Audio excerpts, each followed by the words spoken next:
मैं अर्धनारीश्वर के श्री विग्रह की निरंतर शरण लेता हूँ। उसका वर्ण, बंदूक, पुष्प और सुवर्ण के समान रक्त पीतामिश्रित है। वह अपनी भुजाओं में सुंदर अक्षमाला, पाश, अंकुश और वरद मुद्रा धारण करता है। अर्धचंद्र उसका आभूषण है तथा वह 3 नेत्रों से सुशोभित है। राजा ने कहा, भगवान, आपने रक्त बीज के वध से संबंध रखने वाला देवी चरित्र का यह अद्भुत महात्म मुझे बतलाया। अब रक्त बीज के मारे जाने पर अत्यंत क्रोध में भरे हुए शुंभ और निशुंभ जो कर्म किए, उसे मैं सुनना चाहता हूँ। ऋषि कहते हैं, राजन, युद्ध में रक्त बीज तथा अन्य दैत्यों के मारे जाने पर शुंभ और निशुंभ क्रोध की सीमा न रही।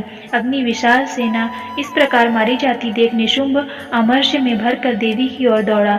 उसके साथ असुरों की प्रधान सेना थी। उसके आगे पीछे तथा पार्श्व भाग में बड़े बड़े असुर थे, जो क्रोध से ओंठ चबाते हुए देवी को मार डालने के लिए आए। महापराक्रमी शुंभ भी अपनी के साथ मात्र गणों से युद्ध करके क्रोधवश चंडिका को मारने के लिए आ पहुंचा। तब देवी के साथ शुंभ और निशुंभ का घोर संग्राम छिड़ गया। वे दोनों दैत्य मेघों की भांति बाणों की भयंकर वृष्टि कर रहे थे। उन दोनों के चलाए हुए बाणों को चंडिका ने अपने बाणों के समूह से तुरंत काट डाला और शस्त्र समूहों की वर्षा करके उन दोनों दैत्यों के अंगों में भी चोट पहुंचाई। निशुंभ ने तीखी तलवार और चमकती हुई ढाल लेकर देवी के श्रेष्ठ वाहन सिंह के मस्तक पर प्रहार किया। अपने वाहन को चोट पहुंचने पर देवी ने छुरप्र नामक बाण से निशुंभ की श्रेष्ठ तलवार तुरंत ही काट डाली और उसकी ढाल को भी, जिसमें 8 चांद जड़े थे, खंड खंड कर दिया। ढाल और तलवार के कट जाने पर असुर ने शक्ति चलाई, किंतु सामने आने पर देवी ने चक्र से उसके भी 2 टुकड़े कर दिए। अब तो निशुंभ क्रोध से जल उठा और उस दानव ने देवी को मारने के लिए शूल उठाया, किंतु देवी ने समीप आने पर उसे भी मुक्के से मारकर चूर्ण कर दिया। तब उसने गदा घुमाकर चंडी के ऊपर चलाई, परंतु वह भी देवी के त्रिशूल से कटकर भस्म हो गई। तदनंतर दैत्यराज निशुंभ को फरसा हाथों में लेकर आते देख देवी ने बाण समूहों से घायल कर धरती पर सुला दिया। उस भयंकर पराक्रमी भाई निशुंभ की धराशायी हो जाने पर शुंभ को बड़ा क्रोध आया और अंबिका को वध करने के लिए वह आगे बढ़ा। रथ पर बैठे बैठे ही उत्तम आयुधों से सुशोभित अपनी बड़ी बड़ी 8 अनुपम भुजाओं से समूचे आकाश को ढककर वह अद्भुत शोभा पाने लगा। उसे आते देख देवी ने शंख बजाया और धनुष की प्रत्यंचा का भी अत्यंत दुस्सह शब्द किया। साथ ही अपने घंटे के शब्द, जो समस्त दैत्य सैनिकों का तेज नष्ट करने वाला था, संपूर्ण दिशाओं को व्याप्त करने वाला था। तदनंतर सिंह ने भी अपनी दहाड़ से, जिसे सुनकर बड़े बड़े गजराजों का महान मत दूर हो जाता था, आकाश, पृथ्वी और 10 दिशाओं को गुंजा दिया। फिर काली ने आकाश में उछलकर अपने दोनों हाथों से पृथ्वी पर आघात किया। उससे ऐसा भयंकर शब्द हुआ जिससे पहले के सभी शब्द शांत हो गए। तत्पश्चात शिवदूती ने दैत्यों के लिए अमंगलजनक अट्टहास किया। इन शब्दों को सुनकर समस्त असुर थर्रा उठे, किंतु शुंभ को बड़ा क्रोध हुआ। उस समय देवी ने जब शुंभ को लक्ष्य करके कहा, ओ दुरात्मन, खड़ा रह, खड़ा रह, तभी आकाश में खड़े हुए देवता बोल उठे, जय हो, जय हो। शुंभ ने वहां आकर ज्वालाओं से युक्त अत्यंत भयानक शक्ति चलाई।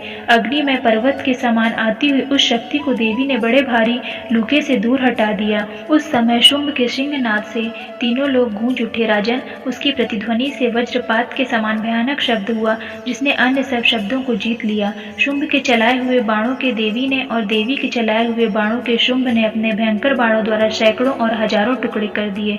तब क्रोध में भरी हुई चंडिका ने शुंभ को शूल से मारा। उसके आघात से मूर्छित होकर पृथ्वी पर गिर पड़ा। इतने में ही निशुंभ को चेतना हुई और उसने धनुष हाथ में लेकर बाणों द्वारा देवी काली तथा सिंह को घायल कर डाला। फिर उस दैत्यराज ने 10 हजारों बाहें बनाकर चक्रों के प्रहार से चंडिका को आच्छादित कर दिया। तब दुर्गम पीड़ा का नाश करने वाली भगवती दुर्गा ने कुपित होकर अपने बाणों से उन चक्रों तथा बाणों को काट गिराया। यह देख निशुंभ दैत्य सेना के साथ चंडिका का वध करने के लिए हाथ में गदा ले बढ़ा। उसके आते ही चंडी ने तीखी धार वाली तलवार से उसकी गदा को शीघ्र ही काट डाला। तब उसने शूल हाथ में ले लिया। देवताओं को पीड़ा देने वाली निशुंभ को शूल हाथ में लिए आते देख चंडिका ने वेग से चलाए हुए अपने शूल से उसकी छाती छेद डाली।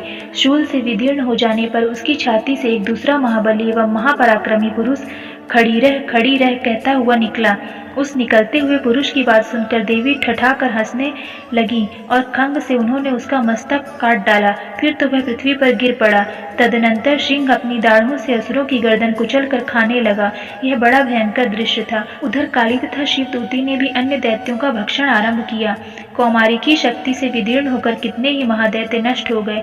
ब्रह्माणी के मंत्रपूत जल से निस्तेज होकर कितने ही भाग खड़े हुए। कितने ही दैत्य माहेश्वरी के त्रिशूल से छिन्न भिन्न हो धराशायी हो गए। वाराही के थूथुन के आघात से कितनों का पृथ्वी पर कचूमर निकल गया। वैष्णवी ने अपने चक्र से दानवों के टुकड़े टुकड़े कर डाले। ऐन्द्री के हाथ से छूटे हुए वज्र से भी कितने ही प्राणों से हाथ धो बैठे। कुछ असुर नष्ट हो गए, कुछ उस महायुद्ध से भाग गए तथा कितने ही काली शिवदूती तथा सिंह के ग्रास बन गए। इस प्रकार श्री मार्कंडेय पुराण में सावर्णिक मनवंतर की कथा के अंतर्गत देवी महात्म्य में निशुंभ वध नामक 9वां अध्याय पूरा हुआ।